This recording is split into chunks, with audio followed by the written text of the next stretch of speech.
Hello friends, स्वागत है आपका हमारे YouTube channel AJ classes YT में। और जैसा कि आप लोग जानते हैं कि यूपी लेखपाल का जो है कि पेपर की डेट आ चुकी है और बहुत ही कम टाइम बचा है यूपी लेखपाल के लिए और उम्मीद करते हैं कि सभी का पेपर बहुत अच्छा हो। आइए हम आज जो करने वाले हैं वो यूपी लेखपाल का प्रैक्टिस सेट करने वाले हैं, ठीक है। और इसमें जो है इस प्रैक्टिस सेट में हम जो करने वाले हैं कि जो जीके जीएस या फिर बाकी जो है कि आपके जैसे आपदा प्रबंधन हो गया, ठीक है, ईवीएस हो गया, इन सब के क्वेश्चन करेंगे। यानी कि आपको पता ही है कि 100 क्वेश्चन जो होंगे वो आपके यूपी लेखपाल में पूछे जाएंगे और जो टाइमिंग होगा वो 2 घंटे का मिलेगा, ठीक है। यानी 2 घंटे में 100 क्वेश्चन। तो 100 में से आज हम जो करेंगे वो 90 क्वेश्चन जो जीके जो बाकी करें, 10 क्वेश्चन जो मैथ्स का डीआई का आता है उसको हम नहीं करेंगे, ठीक है। आज जो करने वाले हैं 90 क्वेश्चन करते हैं। तो बिना कुछ देरी किए वीडियो को हम शुरू करते हैं और आपसे एक अनुरोध है कि अगर आपको ये वीडियो पसंद आती है तो कृपया चैनल को सब्सक्राइब करिए और वीडियो को लाइक और शेयर करना न भूलें। तो चलिए शुरू करते हैं। आज का जो पहला क्वेश्चन है, देखिए पहला क्वेश्चन कह रहा है कि सिंधु घाटी सभ्यता के बारे में इनमें से कौन सा कथन, ठीक है, सिंधु घाटी सभ्यता के बारे में इनमें से कौन सा कथन सत्य है, ठीक है। और सिंधु घाटी सभ्यता आप लोगों ने पढ़ा ही होगा। तो सिंधु घाटी सभ्यता देखते हैं कौन सा कथन सही है। जो ऑप्शन नंबर ए हमारा कह रहा है कि सिंधु लोग कपास का उत्पादन करने वाले पहले थे, ठीक है। सिंधु लोग कपास का उत्पादन करने वाले पहले थे। दूसरा है बी ऑप्शन है कि उन्होंने लकड़ी के बक्से में अनाज भंडारित किया। तीसरा है कि सिंधु घाटी सभ्यता पंजाब, सिंध, बलूचिस्तान, गुजरात, राजस्थान और पश्चिम बंगाल के कुछ हिस्सों को कवर करती है। और जो ऑप्शन नंबर डी है हमारा वो कह रहा है कि सिंधु लोग कुत्तों, बिल्लियों और घोड़ों को बड़े पैमाने पर पालते थे, ठीक है। और ऑप्शन नंबर ई है हमारा उपर्युक्त में से कोई नहीं, ठीक है। तो देखिए जो हमारा सही आंसर है वो सही आंसर हमारा जो रहने वाला है, सही आंसर है ए, ठीक है। सही आंसर क्या है? ए, कि सिंधु लोग कपास का उत्पादन करने वाले पहले थे, ठीक है। देखिए सिंधु लोग जो है ना कपास का, जौ का, ये सब जो है कि करने वाले पहले थे, ठीक है। देखिए ऑप्शन जो बी बोला था कि लकड़ी के बक्से में, नहीं, लकड़ी के बक्से में नहीं। हमने देखा था कि मोहनजोदड़ो और जो है मोहनजोदड़ो में बहुत बड़े पैमाने पे एक अन्नागार मिला था, वो बहुत बड़ा अन्नागार था, ठीक है। तो ये जो है कि बी ऑप्शन गलत है। सी है कि जो है कि ये सब मिला था। देखिए अलग अलग जगह के नाम दिए, लेकिन पश्चिम बंगाल इसमें दिया गया। पश्चिम बंगाल में हमें पता है कि पश्चिम बंगाल में कोई भी साइट नहीं है, ठीक है। चलिए क्वेश्चन नंबर 2 पे चलते हैं कि दिल्ली में अलाउद्दीन खिलजी के शासन काल की अवधि क्या थी, ठीक है। अब ये देखिए दिल्ली सल्तनत से क्वेश्चन पूछ दिया, ठीक है। दिल्ली सल्तनत से पूछ दिया क्वेश्चन कि दिल्ली में जो अलाउद्दीन खिलजी था, ठीक है, अलाउद्दीन खिलजी दिल्ली में जो था उसकी जो है कि शासन काल की अवधि क्या थी, शासन काल की अवधि क्या थी, ठीक है। देखिए ऑप्शन नंबर ए दिया है कि 1296 से 1316, 1286 से 1316, 1303 से 1334। ऑप्शन नंबर डी है 1410 से 1437 और ऑप्शन नंबर ई है उपर्युक्त में से कोई नहीं, ठीक है। जैसा कि आप लोग जानते हैं कि जो दिल्ली सल्तनत है, यानी कि दिल्ली सल्तनत की जो शुरुआत हो गई थी वो सन 1200 से शुरू हो गई थी, ठीक है। 1200 के बाद से ही जो है कि एक तरह से आप कह सकते हैं मुस्लिम शासनों का जो है कि शुरू हो गया था शासन। तो जो पहला इसमें राइट ऑप्शन जो है वो है ऑप्शन नंबर ए, ठीक है। चलिए अगले क्वेश्चन पे चलते हैं कि इनमें से कौन हड़प नीति का कट्टर समर्थक था। हड़प नीति आपने पढ़ा होगा कि हड़प नीति क्या थी, ठीक है। हड़प नीति क्या थी? हड़प से आप समझ ही गए होंगे कि राज्य को हड़प लेना, ठीक है। जो हड़प नीति के बारे में बताना चाहेंगे कि जो हड़प नीति आई थी उसके तहत ये था कि अगर जिस भी राजा का अगर कोई मेल संतान नहीं होता है, ठीक है, जिस भी राजा का अगर कोई मेल संतान नहीं होता है तो उसके राज्य को जो है क्या किया जाएगा, हड़प नीति के तहत जो है ब्रिटिश शासन में उसको मिला लिया जाएगा, ठीक है। तो हड़प नीति जो है कि ये पूछ रहा है क्वेश्चन हमारा कि इनमें से कौन हड़प नीति का कट्टर समर्थक था, ठीक है। ऑप्शन नंबर ए है Lord Wellesley, option number B है लॉर्ड डलहौजी, सी है लॉर्ड मिंटो, डी है लॉर्ड हेस्टिंग और ई है उपर्युक्त में से कोई नहीं। तो देखिए जो इसका आंसर है वो है option number B, Lord Dalhousie. Lord Dalhousie को जो है हड़प नीति का कट्टर समर्थन करते हैं, ठीक है, समर्थक करते हैं, ठीक है। चलिए अगले क्वेश्चन पे बढ़ते हैं कि अगला क्वेश्चन है कि निम्नलिखित में से किसने सबसे पहले धन की निकासी का सिद्धांत प्रतिपादित किया, ठीक है। निम्नलिखित में से किसने सबसे पहले धन की निकासी का सिद्धांत प्रतिपादित किया। तो देखिए धन का के निकासी का, ठीक है, धन निकालने का, ठीक है। तो जो इसका ऑप्शन है, ठीक है, ऑप्शन देखिए क्या है कि दादा भाई नौरोजी, ऑप्शन नंबर ए है। ऑप्शन नंबर बी है Lala Lajpat Rai. Option number C है Gopal Krishna Gokhale. Option number D है बाल गंगाधर तिलक और ऑप्शन नंबर ई है उपयुक्त में से कोई नहीं, ठीक है। तो देखिए जो इसका सही उत्तर है ऑप्शन नंबर ए, दादा भाई नौरोजी। ऑप्शन नंबर ए, दादा भाई नौरोजी, ठीक है।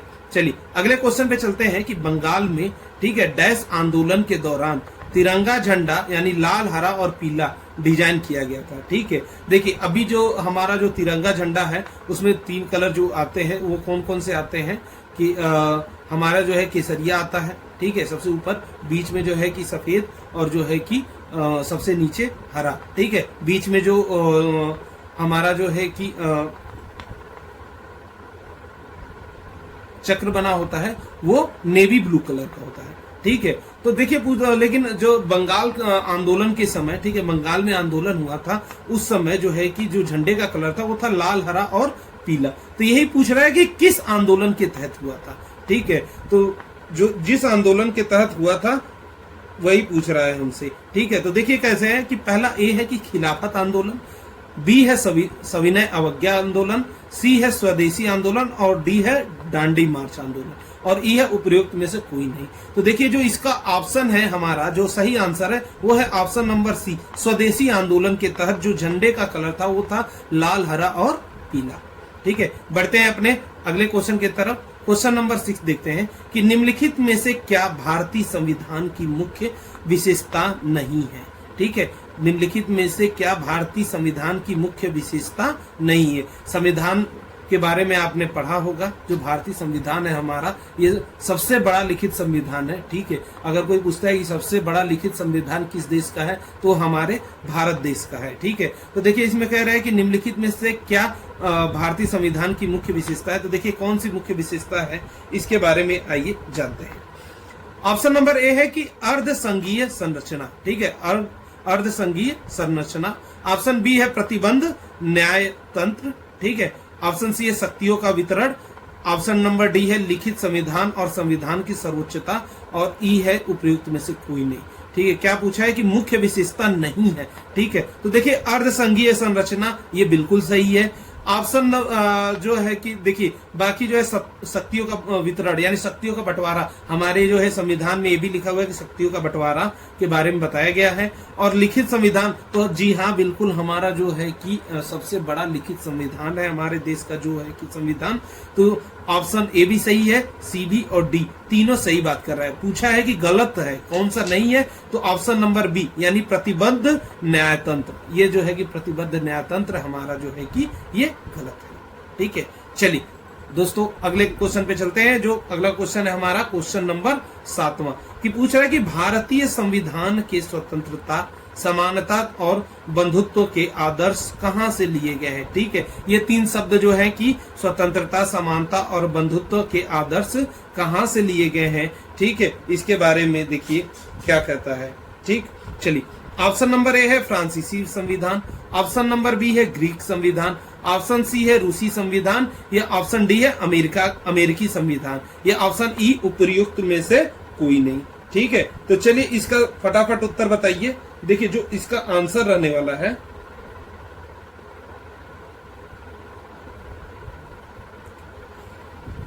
इसका जो आंसर है वो है फ्रांसीसी संविधान। कहां से? फ्रांसीसी संविधान, ठीक है। फ्रांसीसी संविधान से जो है कि हमने जो है कि भारतीय संविधान के स्वतंत्रता, समानता और बंधुत्व के आदर्शों का लिया गया है, ठीक है। तो दोस्तों अगर आपको ये वीडियो पसंद आ रही हो तो वीडियो को लाइक करना और शेयर करना मत भूलिएगा और चैनल को सब्सक्राइब जरूर कर लीजिएगा ताकि और भी ऐसे ही मॉक टेस्ट आपको मिल सके, ठीक है, चलिए दोस्तों अगले क्वेश्चन पे चलते हैं। अगला क्वेश्चन हमारा 8वां है कि भारत में पंचायती राज व्यवस्था, ठीक है, देखिए भारत में पंचायती राज व्यवस्था इसके अंतर्गत रखी गई है, मतलब किसके अंतर्गत जो है पंचायती राज व्यवस्था रखी गई है। तो आपने अगर जो है कि आर्टिकल पढ़े होंगे तो आप तुरंत बता देंगे कि किस भाग में रखी गई है, ठीक है, या कहां पे रखा गया है। चलिए ऑप्शन नंबर ए है मूल अधिकार, ऑप्शन नंबर बी मौलिक कर्तव्य, ऑप्शन नंबर सी राज्य के नीति निर्देशक तत्व, या ऑप्शन नंबर डी उपर्युक्त सभी, या ऑप्शन नंबर ई उपर्युक्त में से कोई नहीं। ठीक है, चलिए दोस्तों, तो इसका जो आंसर है ऑप्शन नंबर सी राज्य के नीति निर्देशक तत्व, एसपीडीबी, यानी कि आर्टिकल नंबर 40 में जो है कि भारत में पंचायती राज व्यवस्था के बारे में बताया गया है। ठीक है, चलिए अगले क्वेश्चन पे चलते हैं। अगला क्वेश्चन है हमारा 9वां क्वेश्चन है कि सौर मंडल की उत्पत्ति से संबंधित इनमें से कौन सा सिद्धांत सही ढंग से मेल खाता है। ठीक है, सौर मंडल की उत्पत्ति से संबंधित इनमें से कौन सा सिद्धांत सही ढंग से मेल खाता है। चलिए ऑप्शन नंबर ए है नेबुलर परिकल्पना यानी आर्किमिडीज प्रिंसिपल, बी है ज्वारीय हाइपोथेसिस जेम्स जीन्स और हेराल्ड जेफरी द्वारा, ऑप्शन नंबर सी है गैसीय हाइपोथेसिस चेम्बरलिन और मोल्टन द्वारा, और ऑप्शन नंबर डी है ग्रही हाइपोथेसिस कांत द्वारा, और ऑप्शन नंबर ई उपर्युक्त में से कोई नहीं। ठीक है, चलिए दोस्तों, इसका सही जो जवाब रहने वाला है वो है ऑप्शन नंबर बी ज्वरी हाइपोथेसिस। ठीक है, जेम्स जीन्स और हेराल्ड जेफरी द्वारा। ठीक है, चलिए अगले क्वेश्चन पे आते हैं। क्वेश्चन नंबर 10 कि निम्नलिखित में से कौन दुनिया का सबसे बड़ा नदी द्वीप है। ठीक है, निम्नलिखित में से कौन दुनिया का सबसे बड़ा नदी द्वीप है। ऑप्शन नंबर ए दीवार द्वीप गोवा में, पीबल द्वीप तमिलनाडु, मुनरो द्वीप केरल में, या माजुली असम में। ठीक है, या उपयुक्त में से कोई नहीं। चलिए दोस्तों, तो जैसा कि हमें पता ही है कि माजुली द्वीप यानी कि जो माजुली नदी द्वीप सबसे बड़ी नदी द्वीप है। ठीक है, माजुली। ठीक है, चलिए अगले क्वेश्चन पे चलते हैं 11वां कि निम्न में से किसने सर्वप्रथम गहन पारिस्थितिकी, ठीक है, द्वीप इकोलॉजी शब्द का प्रयोग किया। ठीक है, यानी गहन पारिस्थितिकी शब्द का किसने पहली बार उपयोग किया है। ठीक है, option number A EP Odum ने, option number B C Raunkiaer ने, ऑप्शन नंबर सी एफ.ई. क्लीमेंटस ने, या डी अर्निजनेस ने। ठीक है, इनमें से चलिए बताइए, या ऑप्शन नंबर ई उपर्युक्त में से कोई नहीं। ठीक है, चलिए तो इसका फटाफट आंसर बताइए 11वें का कि किसने जो है कि पहली बार। तो देखिए अर्निज ने। ठीक है, अर्निजनेस ने जो है कि सबसे पहले जो है कि गहन पारिस्थितिकी का शब्द का प्रयोग किया था। ठीक है, चलिए क्वेश्चन नंबर 12 पे चलते हैं कि डाइक्लोरो डाइफिनाल ट्राइक्लोरो इथेन जो है जिसे हम डीडीटी कहते हैं, एक क्या है। ठीक है, एक डैश है, मतलब इसमें पूछा है कि ये जो डीडीटी है ये है क्या चीज। ठीक है, ऑप्शन नंबर ए है कि जैव रासायनिक प्रदूषक है, ऑप्शन नंबर बी अजैव अपघटनीय प्रदूषक है, कि सी है कि जैव अपघटनीय प्रदूषक है, कि डी गैर प्रदूषकारी या गैर प्रदूषक है, या ऑप्शन नंबर ई उपर्युक्त में से कोई नहीं। चलिए दोस्तों, इसका जो आंसर रहने वाला है वो है ऑप्शन नंबर बी अजैव अपघटनीय प्रदूषक है। ठीक है, चलिए दोस्तों अगले क्वेश्चन पे बढ़ते हैं। अगले क्वेश्चन पे बढ़ने से पहले हम आपसे बस यही कहना चाहते हैं कि अगर वीडियो आपको पसंद आती हो तो कृपया जो है वीडियो को लाइक कर दीजिएगा, चैनल को सब्सक्राइब करना मत भूलिएगा, और साथ साथ शेयर भी करिएगा कि आपके और भी जो साथी जो यूपी लेखपाल की तैयारी कर रहे हैं उनके पास भी ये महत्वपूर्ण प्रश्न पहुंच सके। चलिए दोस्तों, अगला क्वेश्चन है कि निम्नलिखित में से कौन से जीव समूह की सर्वाधिक जैव विविधता होती है। ठीक है, पूछा है कि निम्नलिखित में से कौन से जीव समूह की सर्वाधिक जैव विविधता होती है। ठीक है, यानी कि सर्वाधिक कौन होता है। ऑप्शन नंबर ए मत्स्य, ऑप्शन नंबर बी उभयचर, ऑप्शन नंबर सी स्तनधारी, ऑप्शन नंबर डी कवक, या ऑप्शन नंबर ई उपर्युक्त में से कोई नहीं। ठीक है, तो देखिए जो इसका आंसर है ऑप्शन नंबर डी कवक। ठीक है, इसकी सर्वाधिक जैव विविधताएं होती है। ठीक है, कवक की सबसे ज्यादा। ठीक है, चलिए 14वां क्वेश्चन है कि हरित गृह प्रभाव से वातावरण में निम्नलिखित में से कौन सा परिवर्तन होता है? हरित गृह प्रभाव यानी ग्रीन हाउस इफेक्ट। ठीक है, चलिए देखिए, वायुमंडल में कार्बन डाइऑक्साइड की सांद्रता बढ़ जाती है। ऑप्शन नंबर बी, वायुमंडल में आर्द्रता बढ़ जाती है। ऑप्शन नंबर सी, जीवनधारियों की संख्या बढ़ जाती है। या ऑप्शन नंबर डी, वायु की गति बढ़ जाती है। या ऑप्शन नंबर ई, उपर्युक्त में से कोई नहीं। ठीक है, तो देखिए जो इसका जो आंसर रहने वाला है वो रहने वाला है कि हमें पता है कि ग्रीन हाउस इफेक्ट में क्या होता है। ऑप्शन नंबर ए यानी वायुमंडल में कार्बन डाइऑक्साइड की मात्रा यानी सांद्रता क्या होती है, बढ़ जाती है। ठीक है, चलिए अगले प्रश्न पे बढ़ते हैं। प्रश्न नंबर 15वां कि उत्तर प्रदेश का निम्नलिखित में से कौन सा जिला बुंदेलखंड क्षेत्र का हिस्सा है? और आगे देखिए यूपी स्पेशल में। ठीक है, देखिए पूछ रहा है कि उत्तर प्रदेश का निम्नलिखित में से कौन सा जिला बुंदेलखंड क्षेत्र का हिस्सा है? Option number A Chandauli, option number B Auraiya, option number C Mahoba, option number D Etah या ऑप्शन नंबर ई उपर्युक्त में से कोई नहीं। तो देखिए जो इसका ऑप्शन रहने वाला है कौन सा है? Option number C Mahoba. ठीक है, महोबा क्या है? हिस्सा है, बुंदेलखंड का हिस्सा है। ठीक, चलिए अगले क्वेश्चन पे बढ़ते हैं कि किशनपुर वन्य जीव अभ्यारण्य। ठीक है, किशनपुर वन्य जीव अभ्यारण्य का एक हिस्सा है। ठीक है, डैश का हिस्सा है, मतलब किस जगह का हिस्सा है? ठीक है, option number A Corbett National Park. ठीक है, कॉर्बेट नेशनल पार्क का है। क्या option number B Nanda Devi biosphere reserve का है? क्या option number C Dudhwa National Park का है? या option number D Nilgiri biosphere reserve का है? या ऑप्शन नंबर ई उपर्युक्त में से कोई नहीं। तो देखिए जो इसका आंसर रहने वाला है वो है कौन सा? Option number C Dudhwa National Park. ठीक है, जैसा कि दोस्तों आपने देखा दोनों के दोनों प्रश्न यानी प्रश्न नंबर 15 और प्रश्न नंबर 16 दोनों यूपी स्पेशल से है। ठीक है, और आपको पता है कि 20 क्वेश्चन जो है यूपी स्पेशल से रहने वाले हैं। ठीक है, चलिए दोस्तों अगर आपको वीडियो पसंद आई हो तो हमारे चैनल को सब्सक्राइब करना ना भूलें और वीडियो को लाइक करना भी ना भूलें। ठीक है, अब बढ़ते हैं अपने अगले प्रश्न की तरफ। ठीक है, जो हमारा अगला प्रश्न है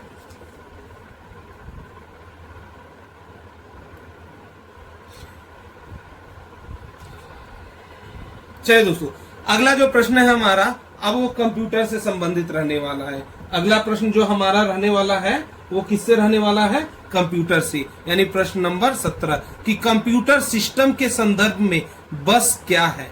ठीक है, कंप्यूटर सिस्टम के संदर्भ में बस क्या है? ऑप्शन नंबर ए एक स्टोरेज डिवाइस है। ऑप्शन नंबर बी प्रोसेसर का एक प्रकार है। ऑप्शन नंबर सी एक सॉफ्टवेयर एप्लीकेशन है। या ऑप्शन नंबर डी तारों का एक बंडल जो भिन्न घटकों के बीच सिग्नल और पावर ले जाता है। या ऑप्शन नंबर ई उपर्युक्त में से कोई नहीं। तो देखिए पूछा क्या है कि कंप्यूटर सिस्टम के संदर्भ में बस क्या है? ठीक है, बस क्या है?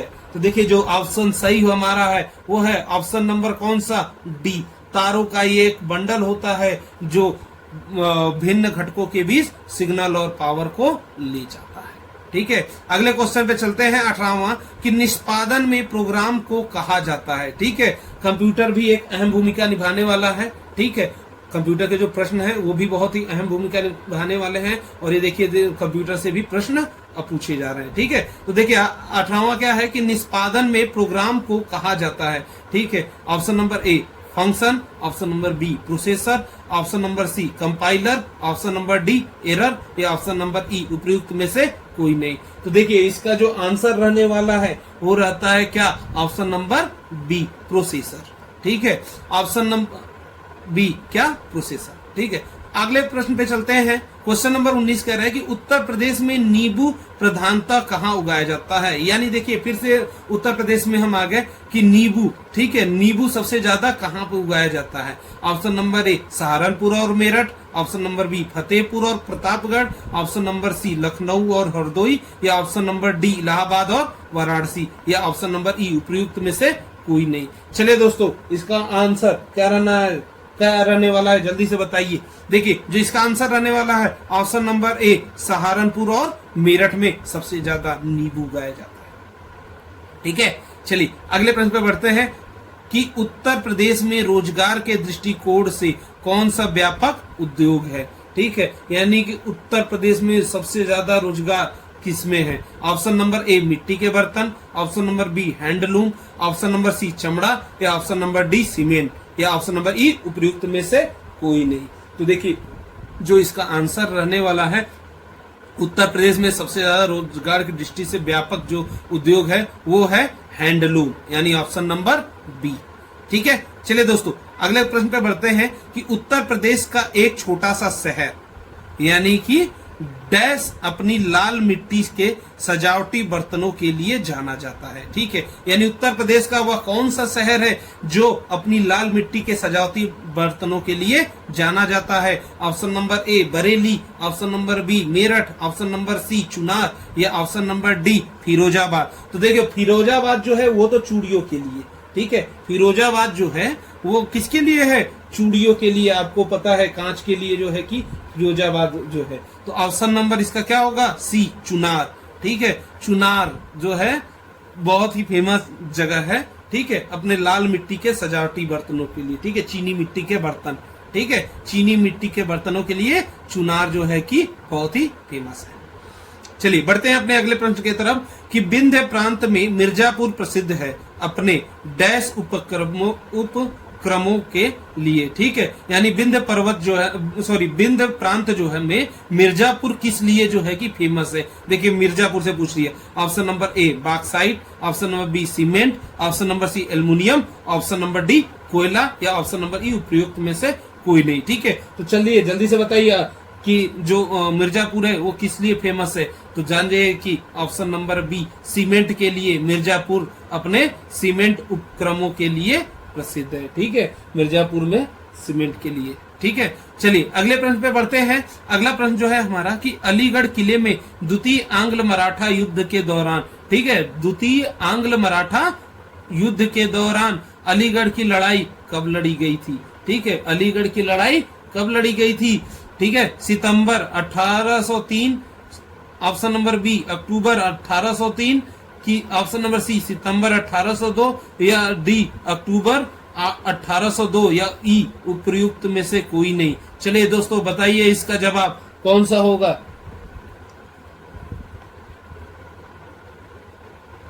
ठीक है, चलिए देखिए दोस्तों जो इसका जवाब रहने वाला है कि ऑप्शन नंबर ए सितंबर 1803 में अलीगढ़ किले में द्वितीय आंग्ल मराठा युद्ध के दौरान अलीगढ़ की लड़ाई लड़ी गई थी। ठीक है, चलिए अगले प्रश्न पे आते हैं। 24वां प्रश्न है कि उत्तर प्रदेश में सीर गोवर्धनपुर किस भक्ति संत का जन्म स्थान है। ठीक है, उत्तर प्रदेश में जो सीर गोवर्धनपुर है वो किस भक्ति संत का जन्म स्थान है। Option number A Ravidas, option number B Kabir, option number C Dadu, option number D Ramanand.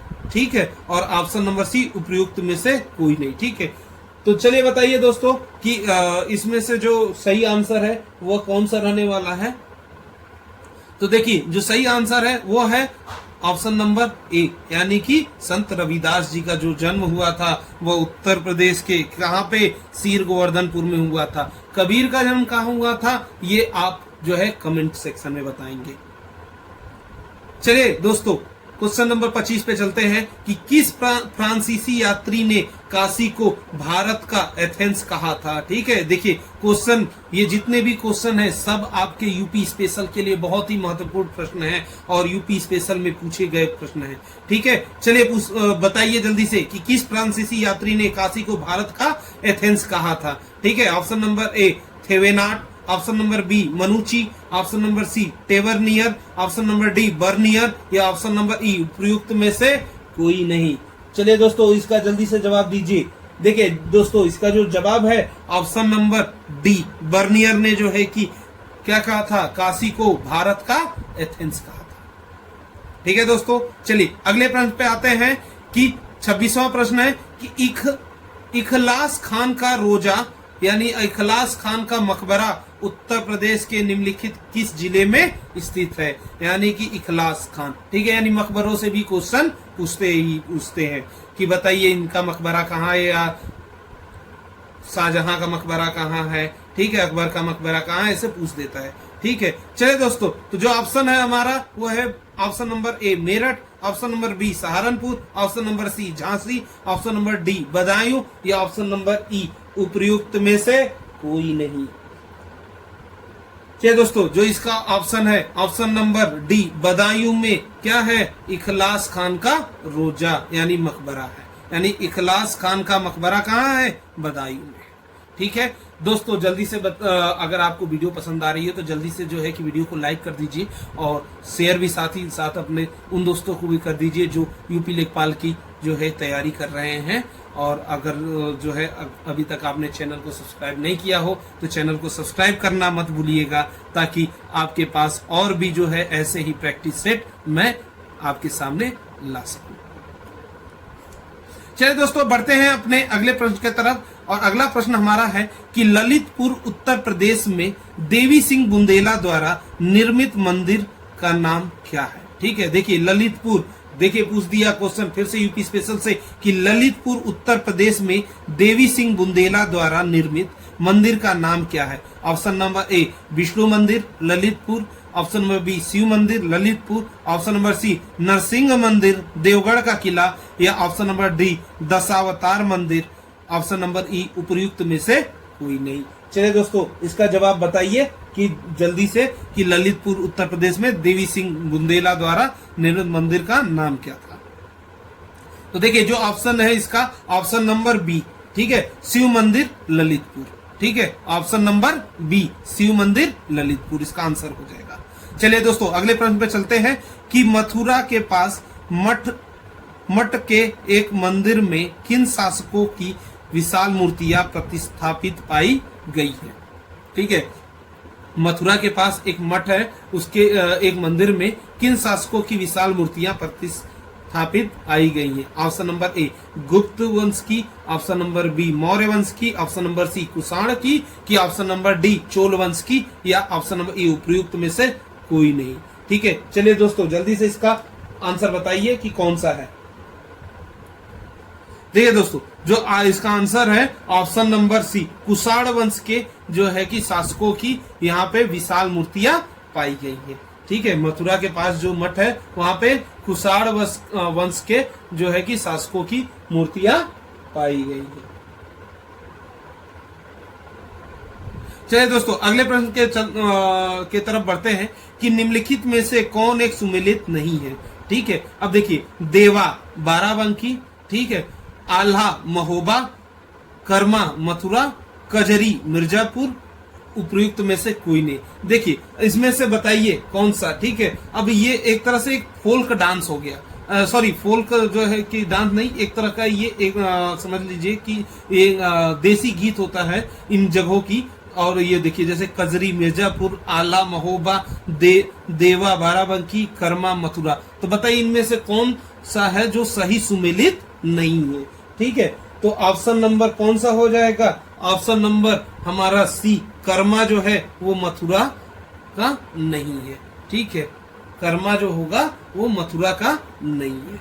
ठीक है, जबकि देखिए कजरी जो है मिर्जापुर, ठीक है, कजरी जो है सावन में मिर्जापुर के तरफ जो है गाई जाती है। आल्हा जो है महोबा का, ठीक है, आल्हा के आपने कहानियां सुनी होगी, तो आल्हा जो है कि महोबा की साइड में। ठीक है, क्वेश्चन नंबर 30 की तरफ चलते हैं कि उत्तर प्रदेश में बारिश के मौसम में निम्नलिखित में से कौन से गीत गाए जाते हैं। ठीक है, उत्तर प्रदेश में बारिश के समय यानी कि सावन के टाइम पे कौन सा जो है कि गीत गाया जाता है। ऑप्शन नंबर ए बिरहा, ऑप्शन नंबर बी रसिया, ऑप्शन नंबर सी चैती, ऑप्शन नंबर डी कजरी, या ऑप्शन नंबर ई उपर्युक्त में से कोई नहीं। ठीक है दोस्तों, तो जैसा कि आपको हम बताएं कि कजरी मिर्जापुर के तरफ गाया जाता है, और ये जो है कि एक तरह से जो है कि बारिश के मौसम का जो है कि गीत है। तो उत्तर प्रदेश में भी बारिश के मौसम के समय में कौन सा कजरी गाया जाता है, ऑप्शन नंबर डी। चलिए दोस्तों, अगले प्रश्न पे बढ़ते हैं कि फयाज खान द्वारा स्थापित रंगीला घराना किस स्थान पर स्थित है? यानी फयाज खान द्वारा स्थापित रंगीला घराना किस स्थान पर स्थित है? देखिए आपने कई सारे घराने पढ़े होंगे, ठीक है, और कई लोग जो है अलग अलग घराने से थे, ठीक है। जैसे पंडित बिरजू महाराज पूछ देता है कि किस घराने से है, ठीक है। इसका जवाब आप कमेंट में बताइएगा कि पंडित बिरजू महाराज जी किस घराने से संबंध रखते थे, ठीक है। चलिए दोस्तों, जो हमारा क्वेश्चन है कि फयाज खान द्वारा स्थापित रंगीला घराना किस स्थान पर, यानी रंगीला घराना कहाँ पे स्थित है, ठीक है। Option number A Mathura, option number B Kanpur, option number C Agra, option number D Lucknow या ऑप्शन नंबर ई उपयुक्त में से कोई नहीं, ठीक है दोस्तों। चलिए, तो इसका जवाब जो होगा ऑप्शन नंबर सी आगरा, ठीक है। आगरा में रंगीला घराना है, ठीक है। अगले क्वेश्चन पे बढ़ते हैं कि राष्ट्रीय कवि मैथिली शरण गुप्त का जन्म उत्तर प्रदेश के किस यानी डैश में हुआ था, यानी कि किस जगह पे राष्ट्रीय कवि मैथिली शरण गुप्त का जन्म हुआ था। आपने बहुत सारी मैथिली शरण की जो है गुप्त जी की बहुत सारी कविताएं पढ़ी होंगी, तो बताइए जो है कि मैथिली शरण गुप्त का जो है कि जन्म कहाँ पे हुआ था। Option number A Kanpur, option number B Lucknow, option number C Jhansi, option number D Unnao या ऑप्शन नंबर ई उपयुक्त में से कोई नहीं। चलिए दोस्तों, जल्दी से बताइए इसका ऑप्शन क्या है। तो इसका जो आंसर है ऑप्शन नंबर बी लखनऊ, ठीक है। मैथिली शरण गुप्त का जो है कि उत्तर प्रदेश में कहा हुआ था, लखनऊ, ठीक है। अब चलते हैं अगले प्रश्न की तरफ। जो अगला प्रश्न है हमारा 33 यानी 33 कि उत्तर प्रदेश में वुमेन पावर लाइन, ठीक है, WPL के लिए संपर्क नंबर क्या है? यानी ठीक है, देखिए कभी कभी नंबरों से भी क्वेश्चन पूछ देता है कि जैसे बताइए वुमेन पावर हेल्पलाइन का नंबर क्या है, या फिर जो है कि पुलिस का जो है कि क्या नंबर है, या फिर जो है कि एम्बुलेंस का क्या नंबर है, ठीक है। तो चलिए बताइए दोस्तों, option number A 1044, option number B 105, option number C 114 या ऑप्शन नंबर डी 1090, ठीक है। देखिए दोस्तों, जो इसका आंसर है वो है ऑप्शन नंबर डी 1090, ठीक है। ऑप्शन नंबर डी 1090, ठीक है। ये जो है कि वुमेन पावर हेल्पलाइन यानी महिला सुरक्षा जो है कि हेल्पलाइन नंबर है, ठीक है। चलते हैं अगले प्रश्न की तरफ, और अगला प्रश्न है कि उच्च स्तर की महिलाओं का निम्न स्तर के पुरुषों से होने वाला विवाह किस प्रकार का विवाह कहलाता है, ठीक है। ऑप्शन नंबर ए अनुलोम विवाह, ऑप्शन नंबर बी प्रतिलोम विवाह, ऑप्शन नंबर सी संयुक्त विवाह, ऑप्शन नंबर डी समजाति विवाह या ऑप्शन नंबर ई उपयुक्त में से कोई नहीं। तो चलिए दोस्तों, बताइए कि इसका जो आंसर है वो क्या रहने वाला है। देखिए, इसका जो आंसर है वो रहने वाला प्रतिलोम विवाह, ठीक है। यानी क्या कह रहे हैं कि उच्च स्तर की महिलाओं का निम्न पुरुष से, ठीक है, निम्न स्तर के पुरुष से विवाह, तो ये क्या हो गया, प्रतिलोम विवाह। चलिए अगले प्रश्न पे चलते हैं कि किस समाज शास्त्री ने तर्क दिया कि भारतीय गांव पूरी तरह से आत्मनिर्भर नहीं थे, ठीक है। अब किस समाज शास्त्री ने जो है कि तर्क दिया था, चलिए आइए देखते हैं। ऑप्शन नंबर ए है कि SC Dubey, option number B MN Sen, option number C Andre वेटेरिन, option number D DN Majumdar या ऑप्शन नंबर ई उपयुक्त में से कोई नहीं। चलिए दोस्तों, इसका जो इस प्रश्न का जो उत्तर है वो जो रहने वाला है वो है ऑप्शन नंबर सी आंद्रे वेटेइल, ठीक है, आंद्रे वेटेइल। इन्होंने ही कहा था कि भारतीय गांव पूरी तरह से आत्मनिर्भर नहीं है, तर्क दिया था, ठीक है। अगले प्रश्न पे चलते हैं। अगला प्रश्न है 1957 में किस समिति ने भारत में त्रिस्तरीय पंचायती राज की सर्वप्रथम सिफारिश की थी। देखिए, जीके के महत्वपूर्ण से बहुत ही जो है कि उम्दा, जिसे बहुत ही बढ़िया क्वेश्चन कर सकते हैं कि 1957 में किस समिति ने भारत में त्रिस्तरीय पंचायती राज की सर्वप्रथम सिफारिश की थी। ऑप्शन नंबर ए अशोक मेहता समिति, ऑप्शन नंबर बी शीतलवाड़ा वार्ड समिति, ऑप्शन नंबर सी बलवंत राय मेहता समिति या ऑप्शन नंबर डी हनुमंथैया समिति या ऑप्शन नंबर ई उपयुक्त में से कोई नहीं। चलिए दोस्तों, इसका जवाब क्या होगा, जल्दी से कमेंट सेक्शन में जवाब बताइए। देखिए, जो इसका जवाब रहने वाला है ऑप्शन नंबर सी बलवंत राय मेहता समिति, ठीक है। बलवंत राय मेहता समिति ने जो है कि सर्वप्रथम भारत में त्रिस्तरीय पंचायती राज की सर्वप्रथम सिफारिश की थी, ठीक है दोस्तों। तो उम्मीद करते हैं आपको जो है कि वीडियो पसंद आ रही हो। अगर वीडियो पसंद आ रही हो तो कृपया जो है लाइक करना ना भूले और चैनल को सब्सक्राइब करिए ताकि और भी प्रैक्टिस सेट आपके पास पहुंच सके। धन्यवाद दोस्तों।